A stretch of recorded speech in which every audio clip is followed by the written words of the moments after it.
Good afternoon, everybody. My name is Sebastian Sippel, and I'm presenting the DASH project today. DASH is called Data Science Informed Attribution of Changes in the Hydrological Cycle, and we have several people involved here. So the problem we are trying to tackle here is that we are trying to provide a new assessment of changes in the water cycle by advancing detection and attribution of climate change using data science techniques. So what is detection and attribution of climate change?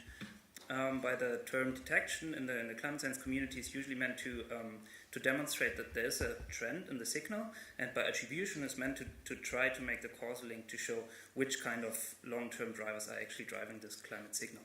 And there's a conventional approach that is used in these intergovernmental reports on climate change that is sketched here on the top. So what is these X's you see here is a model simulated signal, and by combining these model simulated signals together is try to explain the observations, which is why here. So this approach is very static, it's mostly linear, it has almost not changed in the last 20 years. But it's a crucial process in the climate science community. So what we are trying to do here, I've sketched this on the bottom, so it's kind of an experimental data-driven approach here. So we are trying to turn this process around and to learn a regression model or a machine learning model from the climate state X to the forcing, so to the, let's say, concentrations of CO2 and so on, and then to try to estimate the causal impact from this observations-based model by using the observed forcing and the climate signal then.